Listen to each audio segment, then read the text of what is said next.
Good morning, good afternoon, and good evening, everybody around the world. And welcome to the January Hit Lab Digital Health Symposium. My name is Stan Kichnowski. I'm the director of the Digital Health Program at Columbia Business School and chair of Hit Lab, visiting professor at the Indian Institute of Technology in New Delhi, India. By the way, happy Republic Day for all of those folks from South Asia, from India specifically, celebrating that holiday. And I'm very excited about the topic of the day today, which is number one, understanding what was the big news from the JP Morgan Health annual conference that was held 2 weeks ago in San Francisco, California, for the first time in person since January of 2020. And we're going to hear more about that from a number of different perspectives today. So we'll be hearing about the different perspectives and the different ideas people have around what came out of JP Morgan, and very excited to jump into that. And then, of course, we'll be hearing about what is happening in digital healthcare. What's the evidence pointing toward in terms of digital health adoption for the latest technologies? And what is on the 5 to 7 year horizon? So a lot of people here know about the metaverse.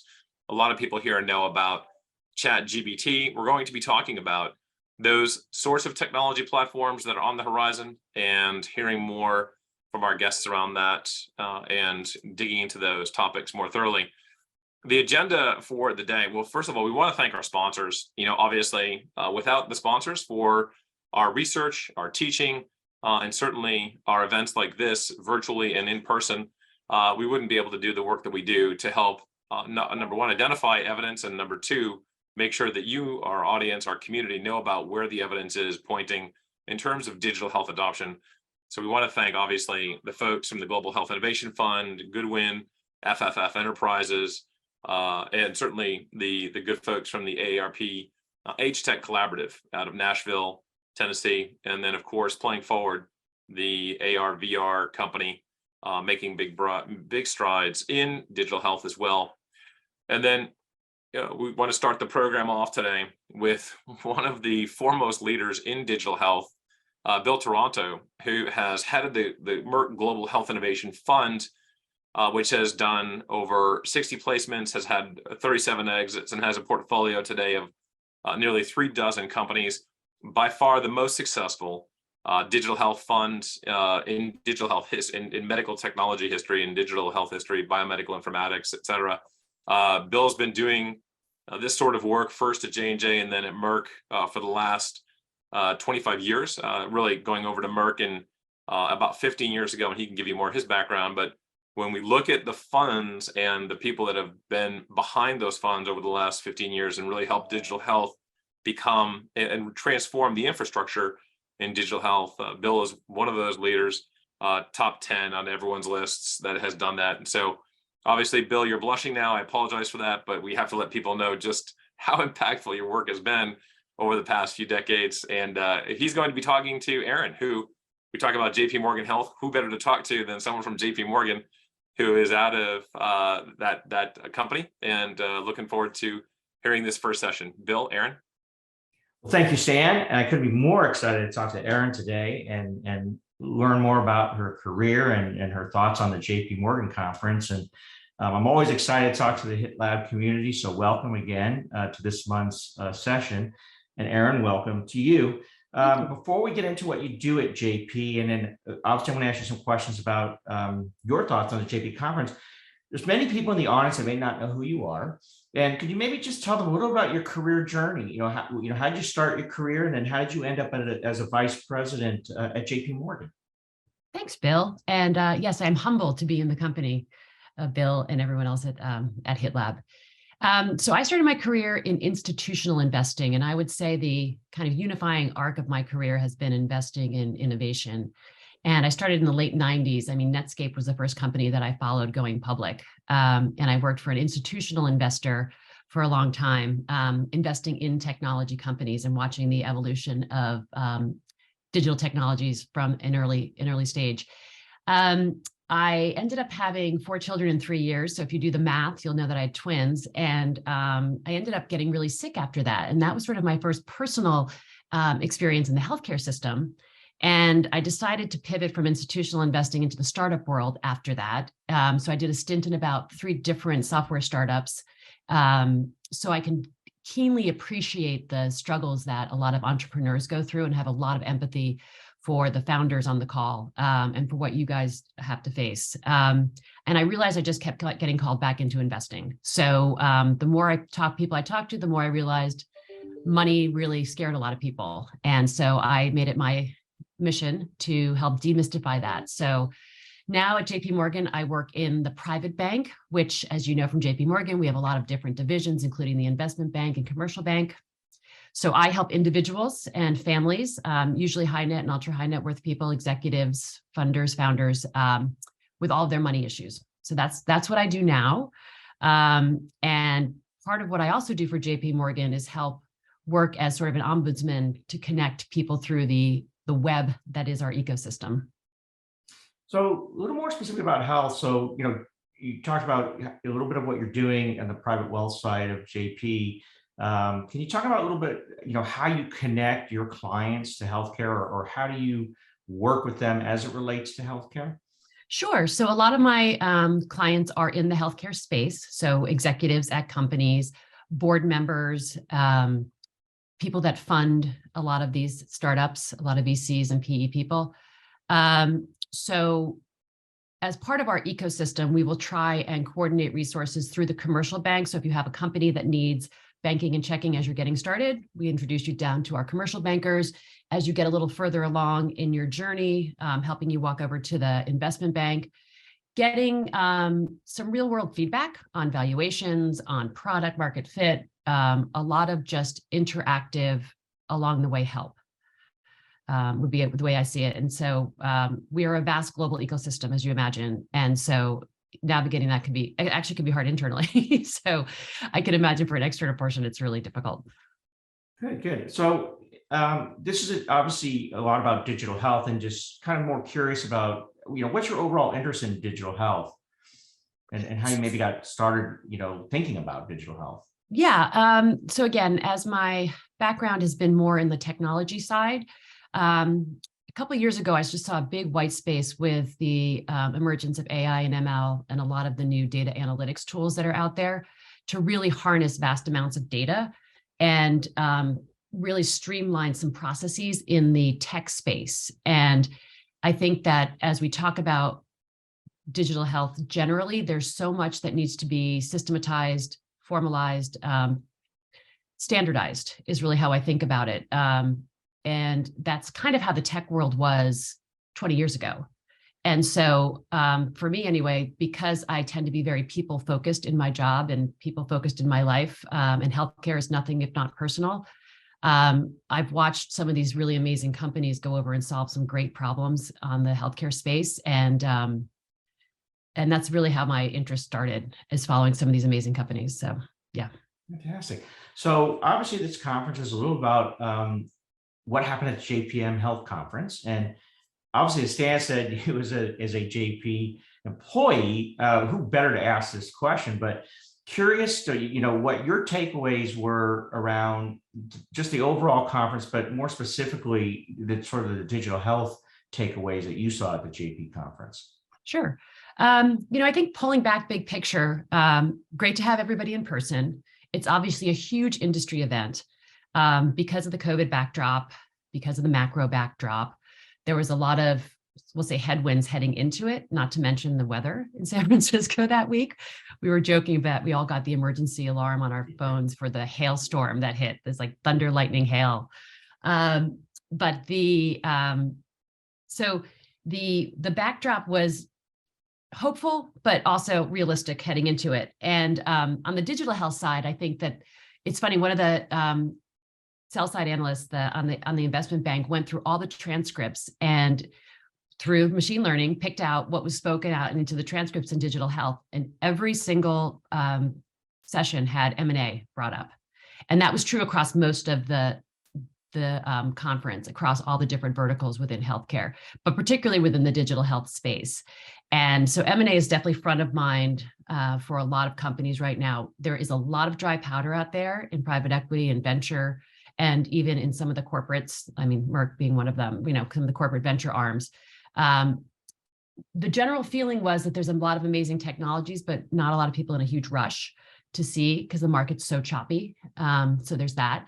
One of the other things that came out as a theme was the idea of value-based care, and that in the value-based care space, there is the need for a lot more digital technology, right? There needs to be, can you see me? Yeah. Right. Okay. So digital-based technologies to help validate efforts, make sure that we get scale. And that's going to really take the place, because the other theme that came out was the lack of, or the hard challenges faced in the labor market right now, right? So many people burned out in the healthcare system, hard to find people, hard to keep people, nursing staffs, doctors, healthcare aides, especially home healthcare. So that the ability to use technology to leverage some of these ancillary areas to really magnify the impact of some companies, they're going to start relying on digital much more, especially in the labor space. I'd like to ask a follow-on question to your M&A topic, if I could. Sure. We believe, as GHI, that there's a great opportunity for M&A and consolidation of assets. That notwithstanding, did you get any sense of what maybe the public market viewpoint was? We didn't see that many of the digital health companies did all that well necessarily in the IPO market. The SPAC market in healthcare didn't perform that well. And I'm curious, outside of M&A, you're just what you kind of heard or JP's thinking on, that part of the sector, the public market sector. So again, it kind of depends on vertical. I think one of the things that's happening in the market right now is that we're kind of going back to basics, and this is happening all the way through the market cap spectrum. So it's definitely happening in the lower, VC, seed, BCD stage companies where profits, revenue, EBITDA, all of those financial metrics are becoming, you can't just go with an idea anymore, right? And so the idea that everyone can come out with this great new concept is amazing, but now we're back to sort of the old roots of rubber hits the road on the finances. And I do think that that is informing a lot of M&A conversations, such that companies with cash flows, companies with good EBITDAs, low debt volumes, whatever it is that is specific to their companies, they're really starting to perform relative to financial metrics. And sort of going back to the classic, this is how we value a company on cash flows relative to ideas. Of course, there'll always be flyers and great ideas, but if FTX has taught us nothing, it's that we have to start kicking tires a little more. And I realize it's not a digital health company, but writ large across the, it's kind of a red herring for everybody to look and say, let's make sure that we're back to basics on the valuations. Was there any consensus feeling? So, in 21, the digital health market did really well with valuations, but then we saw in 22, a lot of those companies couldn't raise at the valuations they were currently at. And so there was a lot of debt placed, and all we ended up doing was sort of kicking the can forward. Was there any sort of general sense of just the funding market generally I know there's a lot of dry powder perhaps for M&A, but was there any feeling just about just general rounds, and would these companies maybe have to take haircuts or cram down rounds, or maybe towards the end of the year, the market might be a little more stronger? Was there any sense of the funding market? There's definitely hope for the second half of the year as we absorb. And then we just got some numbers today on the economy, which shows that we're not totally through the Fed doing their hiking, given the numbers today. But the short answer is yes, down rounds are happening. Down rounds are likely. In terms of expectation setting for people on the call, again, if you have amazing cash flow numbers, it's an anomaly, and that will, and the down rounds are happening. A lot of venture funds are having to fund their companies later in the rounds than they would have thought. If they go and plan out their capital commitments, they're tending to think that they're going to go public sooner than that is happening because the window is closed on the IPO market. Still, companies are still going public, but half as many as they were last year. So down rounds are happening for sure. But also there's a lot more hope that the second half of the year will bring back a little more liquidity. Okay, so great insights, much appreciated. We have time for one last question. I told you this always goes fast, which always wish Yeah. it would go longer. But tell us a little bit about your connection to HitLab and Stan and sort of the team here. Sure. So I got involved through the Femtech, the Women's Health Initiative. And because I've been in tech for a long time, I spend a lot of time at accelerators and judging companies and helping mentor smaller companies, particularly women-led. So Susan Selinsky, who is at Ellipsis Health, looped me in, and she's a huge advocate for both HitLab, and so I need to give her a shout out. So she looped me in, and I've been a judge now on the Femtech Challenge, which we just had last week. So congratulations to Hera Diagnostics. And so that's amazing. And then I've done a couple of things with the breakthrough stuff too. So Wonderful, wonderful. Well, that puts us at our 15-minute allocation. But before Stan jumps on, I always like, as chairman of the Breakthrough Alliance, I always like to tell the audience that it's a wonderful group to join. As whether you're an entrepreneur, whether you're a student, or whether you're an executive, it's a great community to meet other people within your field, but it's also gets you a link to what HitLab does best. And if you're an entrepreneur with a company, HitLab can help you get your validation that you need, especially around your platform or your product. And that validation is what's key to getting financing. It's key to getting reimbursement. It's key to actually scaling your company. So I encourage all of you to join and get part of the Breakthrough Alliance and part of the Columbia HitLab program. So with that, Erin, thank you so much for your time. And Stan, I will turn it over to you. That's fantastic. Thank you, Bill. And again, thank you, Erin, both for joining. And Bill, one question for you before you jump off, and would love to get your idea about what's happening in the ecosystem, and just a 1 or 2 minute synopsis of what you took away from JPM as well. Obviously, you've been doing this for quite a while, and I think a lot of the audience, we've got hundreds of people now all around the world listening, would love to hear what your thoughts were about JPM. Sure, and I actually agree with everything Erin said. It was very much the theme that we saw and heard when we were meeting with a lot of companies, and whether they were portfolio companies or other investors. We do see that we believe there's going to be a lot of M&A. We believe it, for us, we look at it as an opportunity to consolidate assets. One of the hardest things to do in digital health is to scale. And the best way to do that is to bring assets together. I heard this great phrase from somebody at JP Morgan that, the reason you consolidate assets is one company is incomplete and the other company is incomplete, but together they may be complete, and then deliver more of that integrated solution to the market. So we're a big believer that a consolidation play is at hand. I do also agree with Erin that probably from a funding perspective, more the third and fourth quarter, we'll see a turnaround.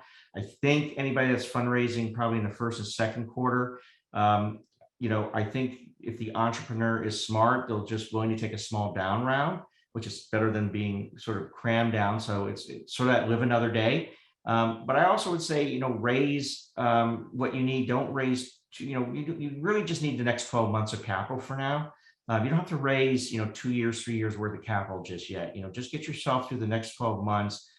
And then, the market should be back to, we believe back to normal and picking up again. And that's when we should then see the public markets hopefully pick up again as well, as more capital coming into the space, because there's a lot of dry powder. But Erin is correct. People are, even us, we're just watching a bit, holding back, but that doesn't mean we're not ready to fund and invest at the levels that we normally do. It's just maybe going to be a little slower. But I just think it's a great time to be in digital health. There's just so much good we can do for the community. So all you entrepreneurs out there, all you budding entrepreneurs, even you and all the investors, you got to play the long game a little bit with digital health. It doesn't happen overnight, but it can be very rewarding if you can play that long game.